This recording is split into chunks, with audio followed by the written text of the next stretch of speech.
ಓಂ ತದೇತತ್ಸಹಸ್ರಂ ತತ್ಸರ್ವಂ ತಸ್ಯ ಮೇನ್ನಂ ಮಿತ್ರಂ ದಕ್ಷಿಣಂ ಸಜತಿ ಪ್ರಾಣಃ ಪರೋಕ್ಷಪ್ರಿಯ ಇವ ಹಿ ದೇವಾಃ ಪರೋಕ್ಷಪ್ರಿಯ ಇವ ಹಿ ದೇವಾಃ. ಓಂ ಸಾಧವೇ ನಮಃ. ಓಂ ಸೂರ್ಯೇಣ ಕವೀನಾಮವಾಸಯದ್ರುಜತದ್ರಿಂ ಗೃಣಾನಃ ಸ್ವಾಧೀಭಿರ್ರಕ್ವಭಿರ್ವಾವಶಾನ ವಧುಸ್ತ್ರಿಯಾಣಾಮಥ ಜನ್ನಿತಾನಂ.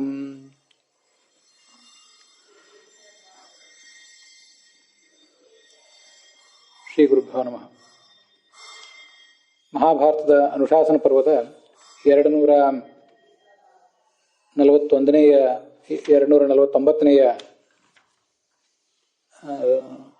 ನಾಮ ವಿಷ್ಣು ಸಹಸ್ರನಾಮ ಸ್ತೋತ್ರದ್ದು. ಅದನ್ನು ನಾವೀಗ ನೋಡ್ತಾ ಇದ್ದೀವಿ. ಹಾಗೆ ಅದಕ್ಕೆ ಸಂಬಂಧಿಸಿದಂಥ ಬೃಹತಿ ಮಂತ್ರವನ್ನು ಕೂಡ ನೋಡ್ತಾ ಇದ್ದೀವಿ.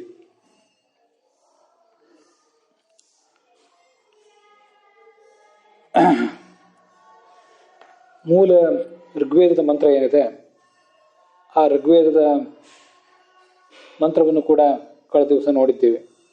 ಋಗ್ವೇದದ ಮಂತ್ರಕ್ಕೆ ಸಾಯಣಾಚಾರ್ಯರು ಮಾಡಿರುವಂತಹ ಅರ್ಥವನ್ನು ನೋಡಿದ್ದೀವಿ. ಮೂಲ ಋಗ್ವೇದದ ಮಂತ್ರಕ್ಕೆ, ಆ ಬೃಹತಿ ಮಂತ್ರಕ್ಕೆ ಸಂಬಂಧಪಟ್ಟ ಋಗ್ವೇದ ಮಂತ್ರ, ಅದರ ಅರ್ಥವನ್ನು ಕೂಡ ನೋಡಿದ್ದೀವಿ ಭಗವಂತಾಚಾರ್ಯ ಹೇಳಿದಂತೆ. ಮುಂದೆ ರಘುನಾಥ ಸ್ವಾಮಿಗಳು ಅದಕ್ಕೆ ಅರ್ಥ ಹೇಳಿದಂತೆ ಅವರ ತಾತ್ಪರ್ಯವನ್ನು ಕೂಡ ಗಮನಿಸಿದ್ದೀವಿ.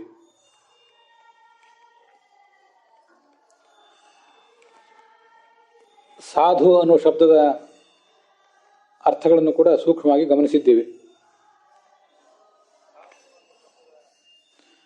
ಸಕಲ ಸದ್ಗುಣ ಪರಿಪೂರ್ಣ ಅಂತ ಅರ್ಥ. ಮತ್ತೆ ಎಲ್ಲ ಕಾರ್ಯಗಳನ್ನು ಕೂಡ ಸಾಧಿಸುವವನು ಅಂತ ಅರ್ಥ.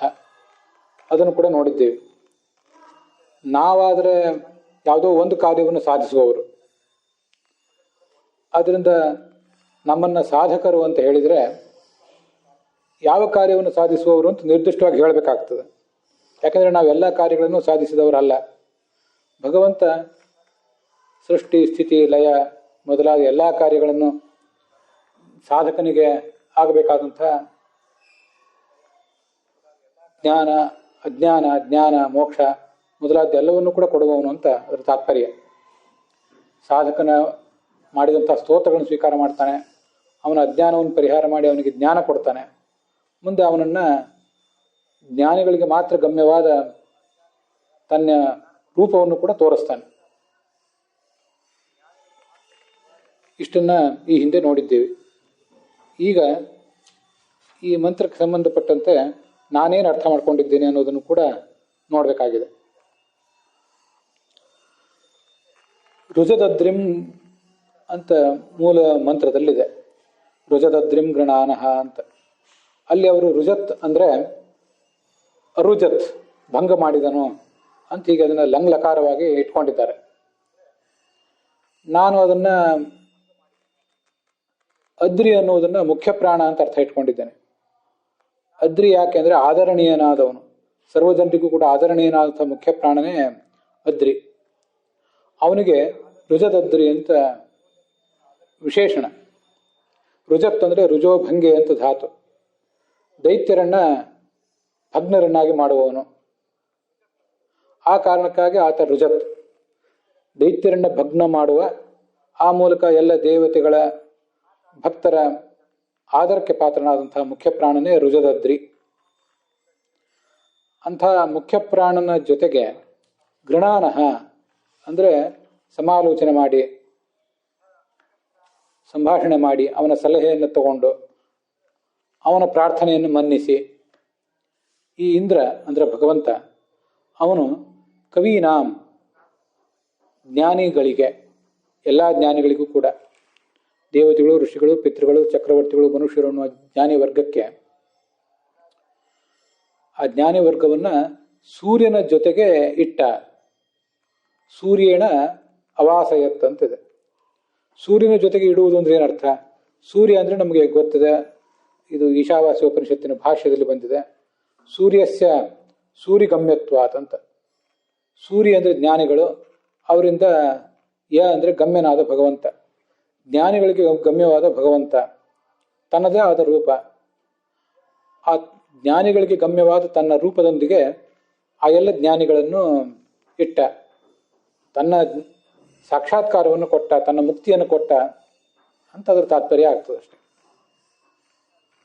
ಸೂರ್ಯೇಣ ಆ ಅವಾಸಯತ್, ಆ ಅಂದರೆ ಚೆನ್ನಾಗಿ ಸಮ್ಯಕ್, ಅವಾಸಯತ್ ಅಂದರೆ ಸ್ಥಾಪನೆ ಮಾಡಿದ. ಇದೆಲ್ಲವೂ ಕೂಡ ನಾನು ಮಾಡಿಕೊಂಡಿರುವಂಥ ಅರ್ಥ, ಅದನ್ನು ಗಮನಿಸಬೇಕು. ನಾನು ಈಗಾಗಲೇ ತೋರಿಸಿದಂತೆ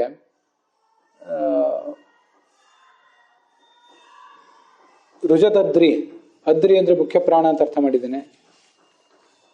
ಭಗವಂತಾಚಾರ್ಯರು ಕೂಡ ಅಧ್ಯಾತ್ಮದ ಅರ್ಥ ಮಾಡುವವರು ಕೂಡ ರುಜತದ್ರಿ ಅಂತ ಅರ್ಥ ಮಾಡಿಲ್ಲ.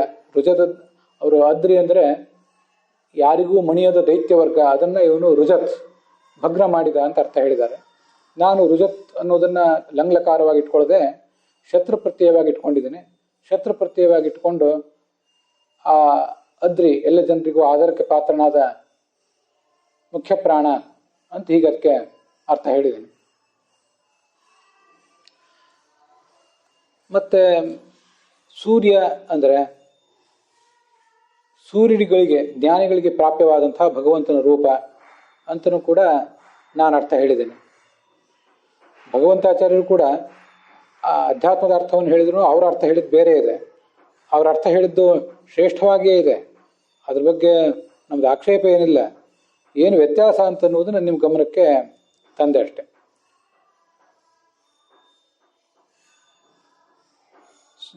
ಈ ದ್ಯು ಮತ್ತು ಪೃಥ್ವಿ ಲೋಕಗಳನ್ನು ಸೂರ್ಯನ ಜೊತೆಗಿಟ್ಟ ಅಂತ ಮಾತ್ರ ಅವರು ಅರ್ಥ ಮಾಡಿದ್ದಾರೆ. ನಾನು ಅದನ್ನು ಹೀಗೆ ಬದಲಾಯಿಸಿಕೊಂಡಿದ್ದೇನೆ. ಸೂರ್ಯ ಅಂದರೆ ತಾನೇ ಸ್ವಯಂ ಸೂರ್ಯಗಮ್ಯವಾದ ಭಗವಂತನ ರೂಪ. ಇವೆಲ್ಲವೂ ಕೂಡ ನನ್ನ ಅನುಸಂಧಾನದಿಂದ ಬಂದಂಥ ಅರ್ಥಗಳು, ವ್ಯಾಖ್ಯಾನಗಳು. ಮುಂದೆ ಸ್ವಾಧಿ ಅಂತ ಒಂದು ಶಬ್ದ ಇದೆ. ಸ್ವಾಧಿ ಅಂದರೆ ಸಮ್ಯಕ್ ಧ್ಯಾನಶೀಲರಾದವರು, ರಘುನಾಥ ಸ್ವಾಮಿಗಳು ಅರ್ಥ ಮಾಡಿದಂತೆ, ಶೋಭನವಾದ ಬುದ್ಧಿ ಇದ್ದವರು ಭಗವಂತಾಚಾರ್ಯ ಅರ್ಥ ಮಾಡಿದಂತೆ, ಅಂಥ ಋಕ್ವಭಿಹಿ ಸ್ತೋತ್ರಗಳಿಂದ ಸ್ತೋತ್ರವನ್ನು ಸ್ವೀಕಾರ ಮಾಡಿ ಭಕ್ತೈ ವಾವಶಾನಃ ಭೃಶಂ ಕಾಮ್ಯಮಾನಃ, ಅವರು ಇವನನ್ನು ಅಪೇಕ್ಷೆ ಪಡ್ತಾರೆ. ಭಗವಂತನನ್ನು ನೋಡಬೇಕು, ಭಗವಂತನನ್ನು ತಲುಪಬೇಕು ಅಂತ ನಿರಂತರವಾಗಿ ಆ ಎಲ್ಲರೂ ಕೂಡ ಅಪೇಕ್ಷೆ ಪಡ್ತಾರೆ. ಅಂಥ ಭಕ್ತರಿಂದ ಅಪೇಕ್ಷಿತನಾದ ಆ ಭಗವಂತ ಉಸ್ರಿಯಾಣಾಂ, ಉಸ್ರಿಯಗಳು ಅಂದರೆ ಗೋ ಅಂತ ಅರ್ಥವನ್ನು ರಘುನಾಥ ಸ್ವಾಮಿಗಳು ಮತ್ತು ಭಗವಂತಾಚಾರ್ಯರು ಬರೆದಿದ್ದಾರೆ. ವೇದಾದಿ ಶಾಸ್ತ್ರಾಣ, ಗೋ ಅಂದರೆ ವೇದಾದಿ ಶಾಸ್ತ್ರ ಅಂತ ಹೀಗಿಂದ ಅರ್ಥ ಮಾಡೋಣ. ಗವಾಂ ಅಥವಾ ಉಸಿರಿ ಅನ್ನೋ ಶಬ್ದಕ್ಕೆ ಕೋಶಗಳ ಪ್ರಕಾರ ಪ್ರಕಾಶ ಅಂತ ಅರ್ಥ ಇದೆ, ಬೆಳಕು ಅಂತ ಅರ್ಥ ಇದೆ, ಜ್ಞಾನರೂಪವಾದ ಪ್ರಕಾಶ ಅಂತ ಅರ್ಥ ಆಗ್ತದೆ. ಮತ್ತು ಒಂದು ಉಸಿರಿಯ ಅಂದರೆ ಪ್ರವಾಹ, ನೀರಿನ ಪ್ರವಾಹ ಅಂತಲೂ ಕೂಡ ಅರ್ಥ ಇದೆ. ಒಟ್ಟಾರೆ ಜ್ಞಾನದ ಪ್ರವಾಹವನ್ನು ಅಥವಾ ಜ್ಞಾನದ ಪ್ರಕಾಶವನ್ನು ಆತ ನಮಗೆ ಕೊಡುವಂಥವನು. ನಿಧಾನ ಅಂದರೆ ಭಗವಂತ ಕೊಡುವಂಥವನು. ಜ್ಞಾನದ ಪ್ರಕಾಶಕ್ಕೆ, ಜ್ಞಾನದ ಪ್ರವಾಹಕ್ಕೆ ಕಾರಣವಾದ ತನ್ನ ರೂಪವನ್ನು ಆತ ವ್ಯಕ್ತ ಮಾಡಿದ. ಇದಿಷ್ಟು ಕೂಡ ನಾನು ಮಾಡ್ಕೊಂಡಿರುವಂಥ ಅರ್ಥ. ಅಲ್ಲಿ ಅಸೃಜತ್ ಅಂತಿದೆ. ಅಸೃಜತ್ ಅನ್ನೋದ್ರ ಜೊತೆಗೆ ಉತು ಅನ್ನೋ ಉಪಸರ್ಗವನ್ನು ಸೇರಿಸ್ಕೊಳ್ಬೇಕು. ನನ್ನ ಲೇಖನದಲ್ಲಿ ಅದು ಬಂದಿರಲಿಕ್ಕಿಲ್ಲ. ಉದುಸ್ತ್ರೀಯಾಣಾಂ ಅಂತ ಬಂದಿರುವುದರಿಂದ ಉತು ಅಂತ ಅನ್ನೋದನ್ನ ಅಲ್ಲಿ ಸೇರಿಸ್ಕೋಬೇಕು. ಇನ್ನು ಈ ಅರ್ಥ ಏನು ಮಾಡಿದ್ದೀನಲ್ಲ, ಇದಕ್ಕೆ ಸಂಬಂಧಪಟ್ಟಂತೆ ಏನೇನು ಸಮರ್ಥನೆಗಳು ಅನ್ನೋದನ್ನು ನೋಡಬೇಕು. ಅದ್ರಿ ಆದರಣೀಯತ್ವಾತ್ ಪ್ರಾಣ ಅಂತ ಋಗ್ಭಾಷ್ಯದಲ್ಲಿ ಬಂದಿದೆ. ಸರ್ವಜನರಿಗೂ ಆದರಣೀಯನಾದ ಮುಖ್ಯ ಪ್ರಾಣನನ್ನೇ ನಾವು ಅದ್ರಿ ಎಂಬ ಶಬ್ದದಿಂದ ಇಲ್ಲಿ ಇಟ್ಕೊಂಡಿದ್ದೇವೆ. ಉಸ್ರ ಅಂದ್ರೆ ಏನು, ಉಸ್ರಿಯ ಅಂದ್ರೆ ಏನು? ಹೊಸ ನಿವಾಸಿ ಅಂತ ಧಾತು, ಅದಕ್ಕೆ ರಕ್ ಪ್ರತ್ಯಯ ಬಂದರೆ ಉಸ್ರ ಅನ್ನೋ ಶಬ್ದ ನಿಷ್ಪನ್ನ ಆಗ್ತದೆ ಅಂತ ಈಗಿನ ವ್ಯಾಕರಣದಲ್ಲಿ ಕಾಣಿಸ್ತದೆ. ಅದಕ್ಕೆ ಕಿರಣ ಮತ್ತು ಗೋವು ಅಂತ ಅರ್ಥ. ಕಿರಣ ಅಂದರೆ ಪ್ರಕಾಶ, ಗೋವು ಅಂತ ಅರ್ಥ. ಉಸ್ರ ಅಂದರೆ ಸ್ರವ, ಜಲಪ್ರವಾಹ, ಒಟ್ಟಾರೆ ಪ್ರವಾಹ ಅಂತ ಅರ್ಥ. ಇದು ಅಭಿಧಾನ ಚಿಂತಾಮಣಿ ಕೋಶದ ಪ್ರಕಾರ ಜಲಪ್ರವಾಹ ಅಂತ ಅರ್ಥ ನಮಗೆ ಸಿಗ್ತದೆ.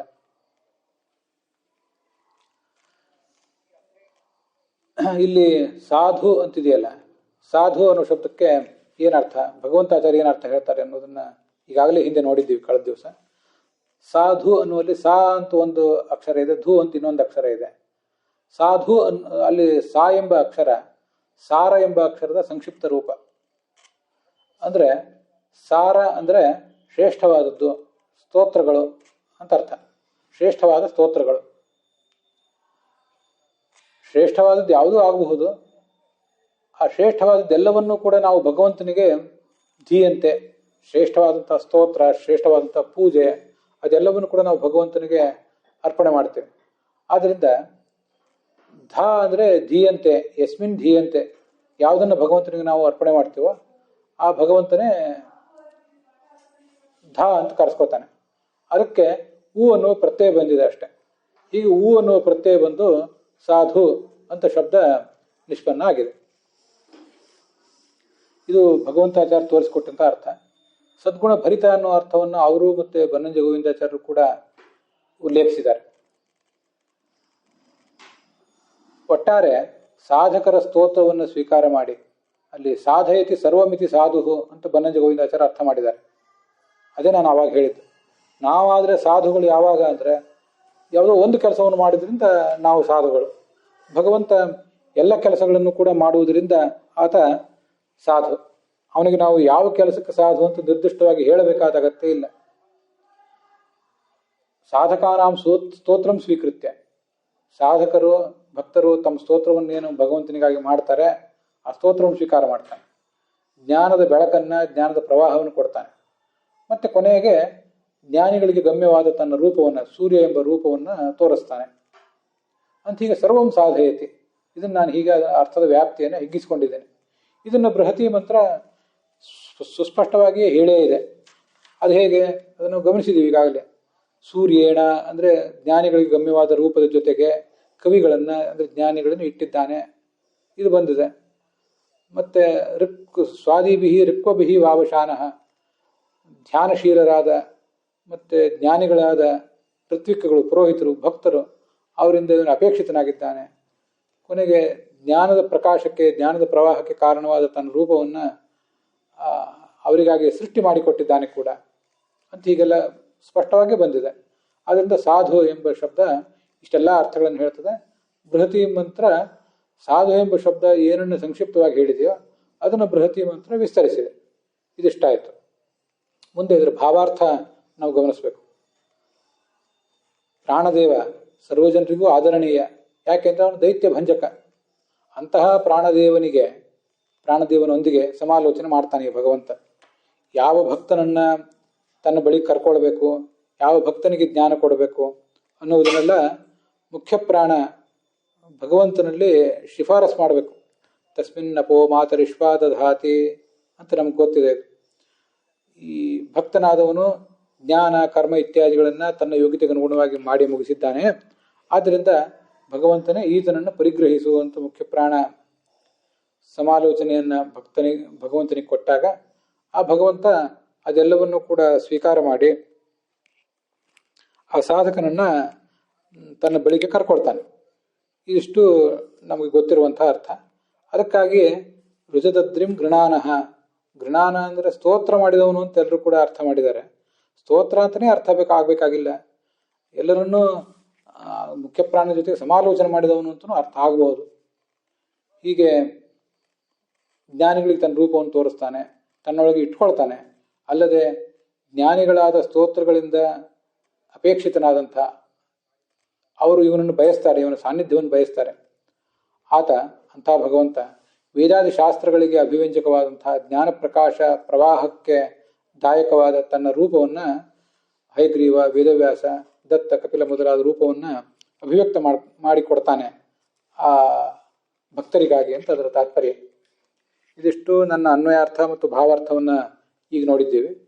ಮುಂದೆ ಸಾಧು ಅನ್ನುವ ಶಬ್ದಕ್ಕೆ ಸಂಬಂಧಪಟ್ಟಂತೆ ಮತ್ತು ಏನಾದರೂ ಉಲ್ಲೇಖಗಳಿವೆ ಅದನ್ನು ನೋಡಬೇಕು. ಮುಖ್ಯವಾಗಿ ಸಗ್ರಿ ರಾಘವೇಂದ್ರಾಚಾರ್ಯರು ಅದಕ್ಕೆ ಅನೇಕ ಸಂಗ್ರಹಗಳನ್ನು ಮಾಡಿರ್ತಾರೆ. ಅದನ್ನು ನಾವು ಸ್ವೀಕಾರ ಮಾಡಬೇಕು. ಸಾಧು ಅಂದರೆ ಸಾರತ್ವೇನ ಧಾರ್ಯ ಅವಧಾರ್ಯ ಇತಿ ಯಾವತ್. ಛಾಂದೋಗ್ಯ ಉಪನಿಷತ್ತಿನ ಭಾಷ್ಯದಲ್ಲಿ ನೇರವಾಗಿ ಆ ಶಬ್ದದ ಅರ್ಥ ಬಂದಿಲ್ಲ. ಆದರೆ ಜಗತ್ತಿನಲ್ಲಿ ಅತ್ಯಂತ ಸಾರನಾದವನು, ಶ್ರೇಷ್ಠನಾದವನು ಅಂದರೆ ಈ ಭಗವಂತ. ಹಾಗೆ ಅವನನ್ನು ನಾವು ಅವಧಾರಣೆ ಮಾಡಬೇಕು. ಅದಕ್ಕಾಗಿ ಆತ ಸಾಧು. ಅಸಾರೇ ಖಲು ಸಂಸಾರೇ ಸಾರಾತ್ ಸಾರತರೋಹರಿ ಅಂತ ಕೃಷ್ಣಾಮೃತ ಮಹಾರ್ಣವದಲ್ಲಿ ಬಂದಿದೆ. ಎಲ್ಲ ಶ್ರೇಷ್ಠ ವಸ್ತುಗಳೇನಿವೆ ಅವೆಲ್ಲದಕ್ಕಿಂತಲೂ ಅತ್ಯಂತ ಶ್ರೇಷ್ಠನಾದವನು ಭಗವಂತ. ಅದಕ್ಕೆ ಅದರ ತಾತ್ಪರ್ಯ.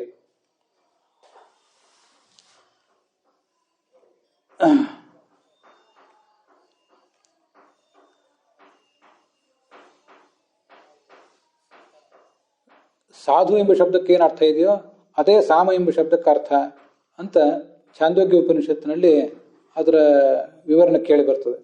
ಆದ್ದರಿಂದ ಭಗವಂತ ಸಾಧು ಆದ್ದರಿಂದಲೇ ಸಾಮ ಅಂತ ಕರೆಸ್ಕೊಂಡಿದ್ದಾನೆ. ಹೀಗೆ ಆ ಥರ ಯಾರು ಉಪಾಸನೆ ಮಾಡ್ತಾನೆ ಅವನು ಮುಕ್ತನಾಗಿ ಎಲ್ಲ ಸಾಧು ಧರ್ಮಗಳನ್ನು ಪಡೀತಾನೆ, ಪಡೀಬೇಕಾದ್ದೆಲ್ಲವನ್ನು ಪಡಿತಾನೆ ಅಂತ ಅರ್ಥ.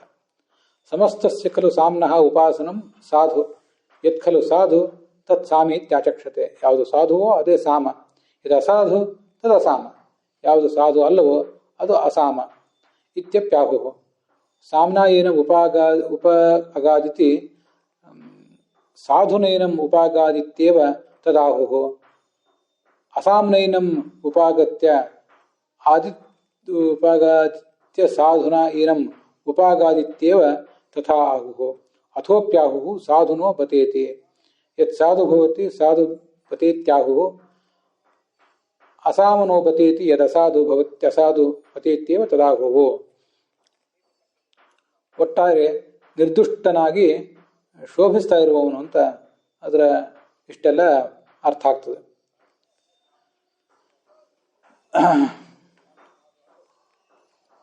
ಈ ಜಗತ್ತೆಲ್ಲವನ್ನು ಸೃಷ್ಟಿಸುವಂಥವನು ಭಗವಂತ. ಆ ಜಗತ್ತಿನೊಳಗೆ ಅವನು ಪ್ರವೇಶ ಮಾಡಿದ್ದಾನೆ. ಆದರೆ ಆ ಜಗತ್ತಿನೊಳಗೆ ಅವನು ಪ್ರವೇಶ ಮಾಡಿದರೂ ಕೂಡ ಅವನು ಆ ಜಗತ್ತಿನ ಯಾವ ದೋಷವನ್ನು ಕೂಡ ತಾನು ಅಂಟಿಸ್ಕೊಳ್ಳೋದಿಲ್ಲ ಅಂತ ಅದರ ತಾತ್ಪರ್ಯ. ಸಾಧು ಅಂದರೆ ಸುಂದರ ಅಂತ ಕೂಡ ಅರ್ಥ ಇದೆ. ಅದರ ಉಲ್ಲೇಖಗಳನ್ನು ಈಗ ನಾವು ನೋಡಬೇಕು. ಏತದೇವಂ ವಿದ್ವಾನ್ ಸಾಧು ಸಾಧು ಸಾಮೇತ್ಯುಪಾಸ್ತೆ ಅಭ್ಯಾಸೋಹ ಯದೇನಂ ಸಾಧವೋ ಧರ್ಮ ಆಚಗಚ್ಚೇಯು ಉಪಚನಮೇಯು. ಸಾಧು ಸಾಮ ಅಂತ ಭಗವಂತನನ್ನು ಉಪಾಸನೆ ಮಾಡುವವನು ಮುಕ್ತಿಯನ್ನು ಪಡಿತಾನೆ ಅಂತ ಛಾಂದೋಗ್ಯ ಉಪನಿಷತ್ತಿಂದು. ಸಮಸ್ತಸ್ಯ ಪೂರ್ಣಸ್ಯ ಸಾಧುತ್ವಾತ್, ಸಮಸ್ತವೂ ಪೂರ್ಣವೂ ಆದುದ್ದೇ ಸಾಧು. ಸಾಧು ಸಾಮನಾಮ್ನಃ ವಿಷ್ಣು ಉಪಾಸನಂ ಸಾಧು. ಆದ್ದರಿಂದ ಸಾಮ ಅನ್ನುವ ಹೆಸರಿನ, ಸಾಧು ಎಂಬ ಹೆಸರಿನ ಭಗವಂತನನ್ನು ಉಪಾಸಿಸಬೇಕು. ಸಾರತ್ವೇನ ಮೇಯಂ ಸಾಮ, ಸಾರತ್ವೇನ ಧಾರ್ಯಂ ಸಾಧು ಇತಿ ಏಕೈವ ಅರ್ಥ. ಸಾಮ ಅಂದರೆ ಯಾವುದನ್ನು ಸಾರ ಎಂಬುದಾಗಿ ತಿಳಿಯುತ್ತೇವೋ ಅದು ಸಾಮ. ಮ ಅಂದರೆ ತಿಳಿಯಲ್ಪಟ್ಟದ್ದು, ಧಾರ್ಯ ಅಂದರೆ ಮನಸ್ಸಿನಲ್ಲಿ ಧ್ಯಾನಿಸಲ್ಪಟ್ಟದ್ದು. ಆದ್ದರಿಂದ ಸಾಧು ಅಂದ್ರು ಸಾಮ ಅಂದ್ರು ಒಂದೇ ಅರ್ಥ. ಸಾಧುತ್ವಾತ್ ಸಾಮನಾಮಾನಂ ಸಮಸ್ತ ಪೂರ್ತಿತಃ ಸಮಸ್ತಂ ಚ ಉಪಾಸೀತ ನಾರಾಯಣ ಅನಾಮಯಂ. ನಿರ್ದೋಷತ್ವ ಪ್ರಯುಕ್ತ ಶೋಭನತ್ವಾತ್ ಸಾಧು. ಈ ಅಮರ ಕೋಶ ಇತ್ಯಾದಿ ಕಡೆಗಳಲ್ಲಿ ಅದರ ಬಗ್ಗೆ ವಿವರಣೆ ಬಂದಿದೆ. ತತ್ ಸೃಷ್ಟ್ವಾ ತದೇವಾನುಪ್ರಾವಿಶತ್ ಅತಃ ಸಾಧು ಸ್ವರೂಪ ಸನ್ ಸತ್ಯನಾಮ ತೈತ್ರಿಯ ಉಪನಿಷತ್ ಭಾಷ್ಯದಲ್ಲಿ ಬಂದಿದೆ. ಆ ದೋಷರಹಿತನಾದ್ರಿಂದ ಭಗವಂತನನ್ನ ಸಾಧು ಸ್ವರೂಪ ಅಂತ ಹೀಗೆ ವರ್ಣಿಸ್ತಾರೆ. ಸಾಧು ಸ್ವರೂಪಂ ನಿರ್ದುಷ್ಟ ಸ್ವರೂಪಂ ತತ್ ಸತ್ಯನಾಮ ಅಭವದಿತ್ಯರ್ಥಃ. ಸಾಧು ಸಜ್ಜನ ರಮ್ಯಯೋ. ಸಾಧು ಅಂದರೆ ಸುಂದರ ಅಂತ ಅರ್ಥ ಇದೆ, ಸಜ್ಜನ ಅಂತ ಅರ್ಥ ಇದೆ ಹೇಮಚಂದ್ರ ಕೋಶದ ಪ್ರಕಾರ. ಮತ್ತೆ ಸಾಧ್ನೋತಿ ಸರ್ವಕಾರ್ಯಾಣೀತಿ ಸಾಧು, ಈ ಅರ್ಥವನ್ನು ಈಗಾಗಲೇ ಗೋವಿಂದಾಚಾರ್ಯ ವ್ಯಾಖ್ಯಾನದಲ್ಲಿ ನಾವು ನೋಡಿದ್ದೀವಿ. ಎಲ್ಲ ಕಾರ್ಯಗಳನ್ನು ಮಾಡುವವನನ್ನ ಮುಖ್ಯವಾಗಿ ಸಾಧು ಅಂತ ಅನ್ಬೇಕು. ಸಾಧಕತ್ವ ಸಾಧು ಅಂತ ಬೇರೆ ಬೇರೆ ಕಡೆನೂ ಬಂದಿದೆ. ಶಾಂಕರ ಭಾಷ್ಯದಲ್ಲಿ ಬಂದಿದೆ, ಸಾಧ್ಯ ಭೇದ ಅನುಪಾದಾನಾತ್ ಸಾಧ್ಯ ಮಾತ್ರ ಸಾಧಕ. ನಮ್ಮನ್ನ ಸಾಧಕ ಅಂತಂದ್ರೆ ಯಾವುದೋ ತಂತ್ರಜ್ಞಾನ ಕ್ಷೇತ್ರದಲ್ಲಿ, ವಿಜ್ಞಾನ ಕ್ಷೇತ್ರದಲ್ಲಿ, ಯಾವುದೋ ಒಂದು ಕ್ಷೇತ್ರದಲ್ಲಿ ಸಾಧಕ ಅಂತ ನಮ್ಮನ್ನ ಹೇಳ್ತಾರೆ. ಆದರೆ ಭಗವಂತ ಮಾತ್ರ ನಿರ್ದಿಷ್ಟವಾದ ಕ್ಷೇತ್ರದಲ್ಲಿ ಸಾಧಕ ಅಂತಿದ್ರೆ ಅವನಿಗೊಂದು ಸಾಧು ಅಂದ್ರೆ ಯಾವುದರಲ್ಲಿ ಸಾಧಕ ಅಂತ ಹೇಳಬೇಕಾಗ್ತದೆ. ಶಂಕರಾಚಾರ್ಯನ ಹೇಳಿರುವ ಅರ್ಥ ಸಾಧ್ಯ ಭೇದ ಅನುಪಾದಾನಾತ್. ಯಾವ ಸಾಧ್ಯ ಅಂತ ಅಲ್ಲಿ ಬಂದಿಲ್ಲ, ಆದ್ದರಿಂದ ಎಲ್ಲ ಸಾಧನೆಗಳನ್ನು ಕೂಡ ನಾವಲ್ಲಿ ತಿಳ್ಕೊಳ್ಬೇಕು. ಭಗವಂತ ಉತ್ಪತ್ತಿ ಸ್ಥಿತಿ ಸಂಹಾರಾಹ ನಿಯತಿ ಜ್ಞಾನಮಾವೃತಿ ಬಂಧ ಮೋಕ್ಷಾಚ ಪುರುಷಾತ್ ಯಸ್ಮಾತ್ ಹರಿರೇಕರಾಟ್. ಎಲ್ಲವನ್ನೂ ಮಾಡಬಲ್ಲವನು, ಇನ್ನೇನು ಬೇರೆಯವನ್ನೇ ಹೇಳಬೇಕಾಗೇ ಇಲ್ಲ ಅಂತ ಹೀಗಾದ್ರ ತಾತ್ಪರ್ಯ ಆಗ್ತದೆ.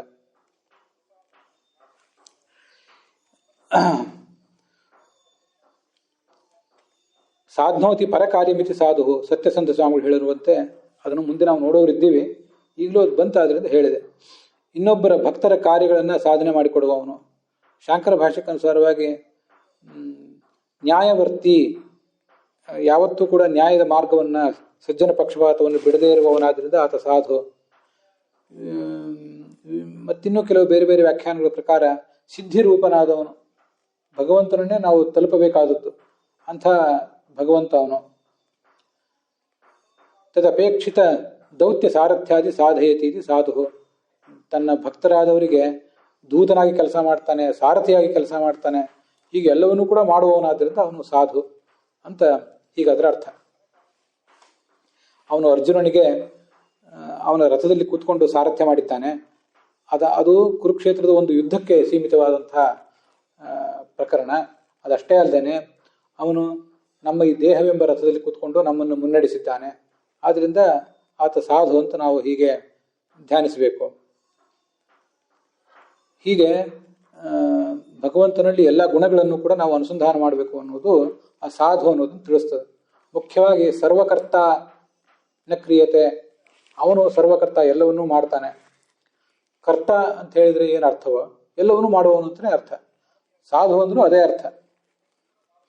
ಇಷ್ಟು ಸಗ್ರಿ ರಾಘವೇಂದ್ರಾಚಾರ್ಯರು ನಿರೂಪಣೆ ಮಾಡಿದಂತೆ ನಾವು ಅರ್ಥಗಳನ್ನು ನೋಡಿದ್ದಾಯಿತು. ಇನ್ನು ಮುಂದೆ ಶಾಂಕರ ಭಾಷ್ಯಕ್ಕೆ ಅನುಗುಣವಾಗಿ ಇದಕ್ಕೇನು ಅರ್ಥ ಆಗ್ತದೆ ಅಂತ ಅನ್ನೋದು ನೋಡಬೇಕು. ವೀರರಾಘವರ ವ್ಯಾಖ್ಯಾನದಲ್ಲಿ, ಪರಾಶರ ಭಟ್ಟರ ವ್ಯಾಖ್ಯಾನದಲ್ಲಿ ಅದಕ್ಕೆ ಮಾಡಿರುವಂತಹ ಅರ್ಥಗಳನ್ನು ಗಮನಿಸಬೇಕು.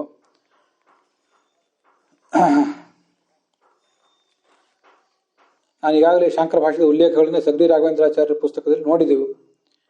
ಅದನ್ನ ಬೇರೆ ಬೇರೆ ಮೂಲಗಳಿಂದ ಇನ್ನೊಂದ್ಸರಿ ನೋಡ್ತೇನೆ ಅಷ್ಟೆ. ನ್ಯಾಯ ಮಾರ್ಗಕ್ಕೆ ಅನುಗುಣವಾಗಿ ನಡೆಯುವವನು ಎಲ್ಲ ಸಾಧ್ಯಗಳನ್ನು ಕೂಡ, ಸಕಲ ಕಾರ್ಯಗಳನ್ನು, ಸಾಧ್ಯ ಅಂದರೆ ಕಾರ್ಯ ಅಂತ ಅರ್ಥ, ಅದೆಲ್ಲವನ್ನು ಸಾಧಿಸುವವನು ಅವನು. ಉಪಾದಾನ ಕಾರಣ ಆಗಿದ್ದಾನೆ, ಆದ್ದರಿಂದ ಎಲ್ಲವನ್ನೂ ಮಾಡುವವನು. ಅದ್ವೈತ ಸಿದ್ಧಾಂತದಲ್ಲಿ ಭಗವಂತನನ್ನ ಜಗತ್ತಿಗೆ ಉಪಾದಾನ ಕಾರಣ ಅಂತ ಹೇಳ್ತಾರೆ, ನಮ್ಗೆ ಅದು ಗೊತ್ತಿದೆ. ಬ್ರಹ್ಮನ ವಿವರ್ತ ಈ ಜಗತ್ತು ಅಂತ ಹೇಳ್ತಾರೆ. ಬ್ರಹ್ಮನೇ ಜಗದಾತ್ಮನ ವಿವರ್ತ ರೂಪದಲ್ಲಿದ್ದಾನೆ ಅಂತ ಹೀಗೆ ಹೇಳ್ತಾರೆ. ಅದರಿಂದ ಆ ಕಾರಣಕ್ಕಾಗಿ ಕೂಡ ಆತ ಸಾಧು. ಪರಾಶರ ಭಟ್ಟರ ವ್ಯಾಖ್ಯಾನಕ್ಕನುಸಾರವಾಗಿ ಭಕ್ತರಿಗೆ ಅಪೇಕ್ಷಿತವಾದ ದೌತ್ಯ, ಸಾರಥ್ಯ ಮೊದಲಾದವುಗಳನ್ನು ಮಾಡುವವನು. ಸೇವಾಂ ಸಾರಥ್ಯ ದೌತ್ಯಾಭ್ಯಾಂ ಸಾಧು ಸಾಧಯತಿ ಇತಿ ಸಹ. ಹೀಗೆ ಸಾರಥಿಯಾಗಿ ಕೆಲಸವನ್ನು ಮಾಡುವವನಾದ್ರಿಂದ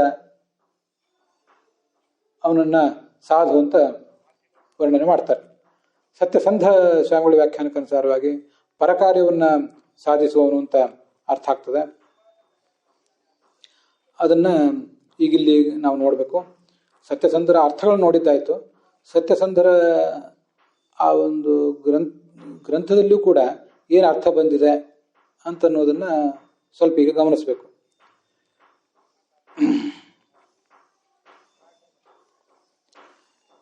ಆ ಅರ್ಥ ಈಗಾಗಲೇ ನಾವು ನೋಡಿದ ಅರ್ಥವೇ. ಇಷ್ಟು ಅರ್ಥಗಳನ್ನು ನಾವೀಗ ನೋಡಿದ್ದೀವಿ. ಇದಕ್ಕೆ ಲಕ್ಷಾಲಂಕಾರ ಏನು ಅರ್ಥ ಹೇಳ್ತಿದೆ ಅಂತ ಅನ್ನೋದನ್ನು ಕೂಡ ಗಮನಿಸಬೇಕು.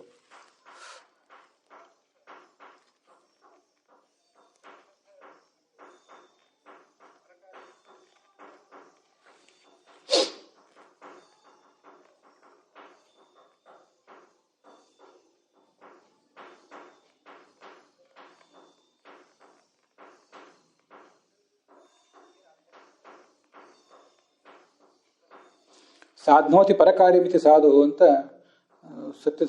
ಸತ್ಯಸಂಧ ಸ್ವಾಮಿಗಳ ವಾಕ್ಯ.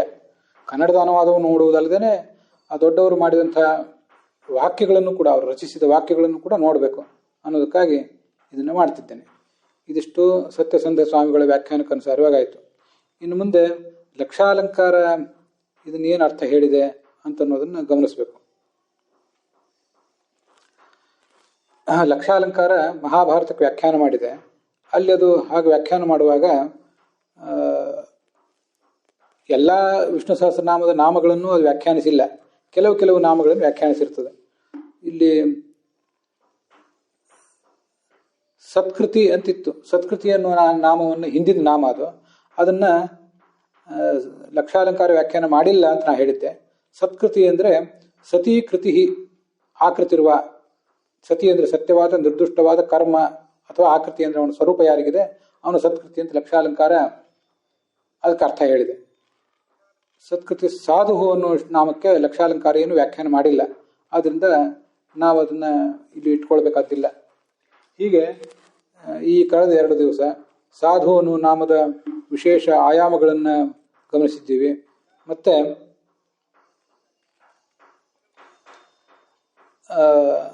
ಬೃಹತಿ ಮಂತ್ರ, ಅದಕ್ಕೆ ಸಂಬಂಧಪಟ್ಟಂಥ ಬೃಹತಿ ಮಂತ್ರವನ್ನು ನೋಡಿದ್ದೀವಿ.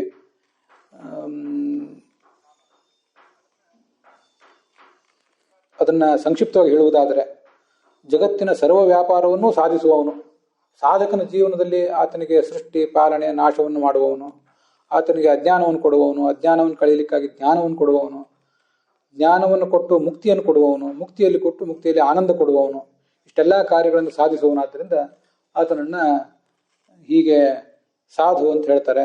ಇದೊಂದು ಸರಳವಾದಂಥ ಉಪಾಸನೆ. ಅಲ್ಲಿ ಸಾಧು ಅಂತೇನಿದೆ ಅದೊಂದನ್ನು ಕೊನೆಗೆ ಹೇಳಬೇಕು. ಸಾಧಯತಿ ಅಂತ ಸಾಧ ಸಂಸಿದ್ಧವಂತ ಧಾತು, ಅದಕ್ಕೆ ಊ ಅನ್ನುವ ಪ್ರತ್ಯಯ ಇದೆ. ಊ ಅನ್ನುವ ಪ್ರತ್ಯಯ ತಾಚ್ಛೀಲ್ಯ, ಅದು ಆತನ ಸ್ವಭಾವ ಅನ್ನೋ ಅರ್ಥವನ್ನು ಹೇಳ್ತದೆ.